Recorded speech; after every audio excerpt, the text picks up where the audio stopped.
आचार्य श्री, सबसे पहले तो आपको बहुत बहुत धन्यवाद, क्योंकि आज से आपके भी कई कार्यक्रम थे नवरात्र के, लेकिन फिर भी आपने हमारे लिए वक्त निकाला, उसके लिए हम आपका आभार व्यक्त करते हैं। आपसे ही शुरुआत करता हूं मैं कि नवरात्रि माँ की आराधना का एक त्योहार है। हम 9 दिन तक उत्सव मनाते हैं, गरबे करते हैं, मैंने जैसा कहा कई लोग इसमें उपवास करते हैं, लेकिन थोड़ा इसका और महत्व समझना चाहेंगे, क्योंकि आखिरकार ये त्योहार जुड़ा है ऋतु परिवर्तन से भी। अब हम अलग एक मौसम की तरफ जा रहे हैं, तो किस तरीके से ये हमारे ओवरऑल वेलबींग को इम्पैक्ट करता है, क्या संबंध है इसका उसके साथ? जी, विपिन जी, कितना सुंदर प्रश्न आपने, और अपने प्रश्न में ही पूरा उत्तर दे दिया। क्योंकि सही मायने में नवरात्र साल के 4 ऐसे समय पर आते हैं जहाँ पर वेदर चेंज हो रहा होता है। और जब भी वेदर चेंज होता है तो डिजीजेस, एलिमेंट्स कहाँ से आरंभ होते हैं? एलिमेंट्स हमेशा 2 जगह से आते हैं, या तो पेट से या मन से।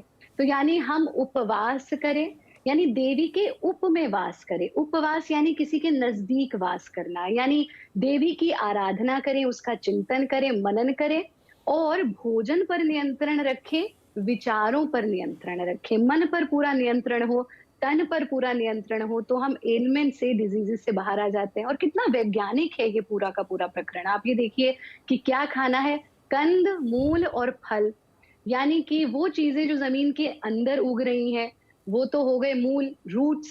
चाहे आप आलू का सेवन कर रहे हैं, अरबी का सेवन कर रहे हैं, गाजर का सेवन कर रहे हैं, और फल जो कि वृक्षों पर उग रहे हैं। इसके अलावा कोई और चीज का सेवन नहीं करना है, यानी हमारा कुकिंग का टाइम एकदम कम हो जाए। हम कोई भी ऐसी चीज ना लें जो कंटामिनेटेड हो। हम अपने स्वयं से जुड़े, यानी आत्म दर्शन कर पाए। और सबसे महत्वपूर्ण विपिन जी, ये हमारी महान संस्कृति है कि यत्र नारस्तु पूज्यन्ते रमन्ते तत्र देवता। जहाँ नारी की पूजा होती है वहां देवता वास करते हैं। ये वो महान संस्कृति है जहाँ कहा गया कि माँ जब बच्चे को ज्ञान देती है तो वही सरस्वती है, जब वो उसकी जरूरतें पूरी करती है तो वही लक्ष्मी है, और जब वो उस पर आने वाली हर विपत्ति में अपनी संतान की रक्षा करती है तो वो ही दुर्गा और काली का रूप है। तो हमारे पूज्य दादाजी तो कहा करते थे कि जिसने माँ को रुलाया उसने भगवान को रुलाया। तो नवरात्र मनाने का सर्वोत्तम तरीका कि आपके जीवन में जो भी नारी रूप हैं, फिर चाहे वो आपकी माँ है, आपके बच्चों की माँ है, आपकी कोई कुलीग है ऑफिस में, या आपके कोई मित्र हैं, जो भी नारी रूप है उनका सम्मान करना हम सीखें। हम अपने तंग पर, अपने भोजन पर नियंत्रण पाएं, अपने विचारों पर नियंत्रण पाएं, और फिर तो देवी की अथाह कृपा निश्चित रूप से हम पर बरसेगी। जी, बहुत ही सुंदर वर्णन कि क्या नवरात्रि का महात्मा है। सिर्फ उपवास के आगे आपके तन की, आपके मन की, आपके विचारों की हर तरह की शुद्धि और नारी का सम्मान। तो आचार्य श्री, अगर हम आपसे पूछना चाहें, आपकी फास्टिंग फूड लिस्ट क्या रहती है, अगर आप शेयर करें? जी, विपिन जी, देखिए हमने तो पिछले वर्ष हमारा जो अपना संस्थान का यूट्यूब चैनल है, लगभग 1 मिलियन से बड़ा परिवार है वहाँ भारत योगा। तो वहाँ हमने एक प्रतिदिन की डाइट शेयर की, और आपको ये जानकर आश्चर्य होगा कि जो लोग सनातन संस्कृति से नहीं भी हैं, उन्होंने भी उसका पालन किया और 8 से 9 किलो वज़न भी घटा लिया। तो यहाँ तो जो है, हम अगर उपवास कर लें सही मायने में, और कुछ इसमें ज़्यादा रॉकेट साइंस नहीं होता। आप प्रातः काल उठ करके जल का सेवन करें। फिर आपके पास ड्राई फ्रूट्स हैं जो कि एनर्जी का सबसे बड़ा स्रोत है। फिर आप भोजन में जो भी गाय से प्राप्त चीजें हैं उनका सेवन करें। दूध, दही, पनीर, इतना सम्पशियस डाइट हो जाता है।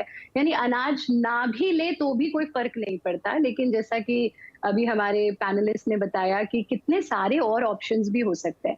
बट इसमें यहाँ पर 2-3 चीजें जरूर विपिन जी हम कहना चाहेंगे। जैसे विशेष रूप से हम क्या हो जाता है ना, कभी-कभी वो व्रत की जगह चरत हो जाता है। तो जी, हम वही। चरत कहते हैं कि बस पकौड़ी बन रही हैं, पूड़ियाँ तली जा रही हैं। तो उसका जो सिग्निफिकेंस है ना व्रत का, वो जी। ये है कि हम कुकिंग में टाइम ना वेस्ट करके हम आराधना में समय लगाएं। क्योंकि ये 9 दिन जो है ना, ये शक्ति साधना के दिन है, ये आराधना के दिन है, ये अपने भीतर की ऊर्जा को जानने के दिन है। तो उसमें हमारा मिनिमम टाइम किचन में जाए, इसलिए जो बहुत ही ईज़ी टू प्रिपेयर रेसिपीज़ होती हैं, उनका हमें सेवन करना चाहिए। लेकिन कुछ चीज़ों का पालन ये करना चाहिए कि कभी-कभी कुछ लोग सिर्फ़ कार्ब्स और कार्ब्स ही लेते रह जाते हैं। आलू ही आलू खा रहे हैं या फिर जैसा हमने कहा तला हुआ भोजन कर रहे हैं।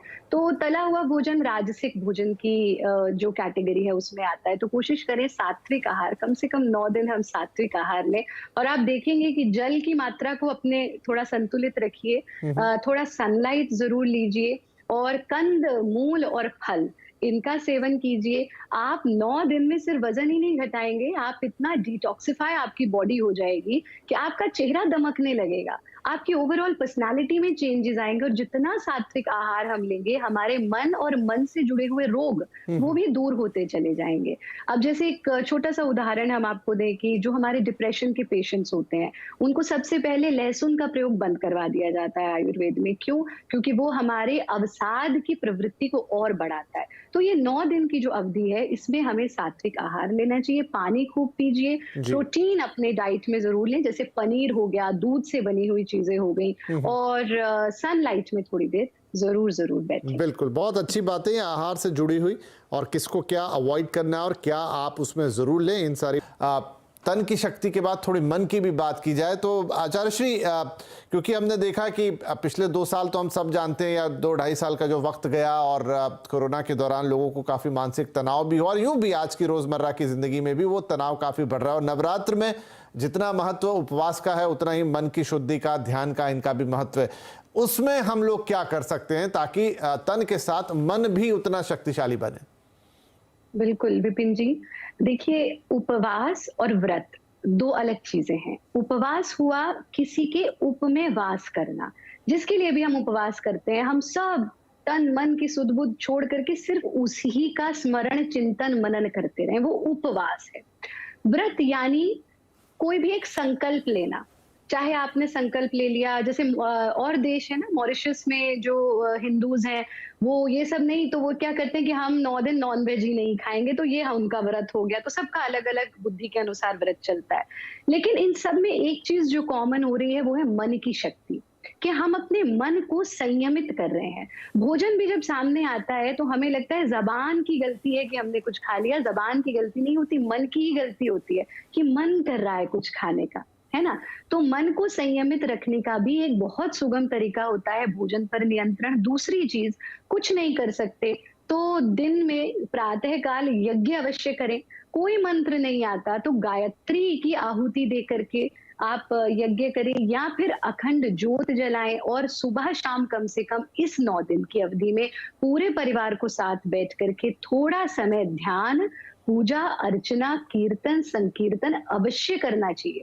क्योंकि मार्ग कोई भी हो, ज़रूरी नहीं आप बैठ करके मेडिटेशन करें तो ही मन संकल्पित होगा। आप भक्ति का मार्ग चुन सकते हैं, आप संगीत का मार्ग चुन सकते हैं, आप गीत का मार्ग चुन सकते हैं, आप नृत्य का मार्ग चुन सकते हैं। लेकिन चुनिए ज़रूर क्योंकि ये 9 दिन बहुत पावरफुल डेज़ होते हैं और इसमें आपकी साधना बहुत महत्वपूर्ण है। तो ये समझो कि मैंने भोजन का तो व्रत लिया ही लिया है, मैंने 9 दिन व्रत लिया है कि मैं क्रोध नहीं करूँगा। मैंने 9 दिन व्रत लिया है कि कुछ भी हो जाए किसी से मैं लड़ाई नहीं करूँगा। लेकिन क्या हो जाता है हंग्री मीन्स एंग्री, इधर तो आपने भोजन छोड़ दिया, उधर गुस्सा आना शुरू हो जाता है। तो इसलिए संयमित डाइट लीजिए और बहुत महत्वपूर्ण है कि मन से भी कुछ संकल्प ले लो कि 9 दिन कोई कुछ कर ले, मैं अपना टेम्पर लूज़ नहीं करूँगा। इस तरह से कोई भी संकल्प हम ले सकते हैं। जी, बहुत बढ़िया।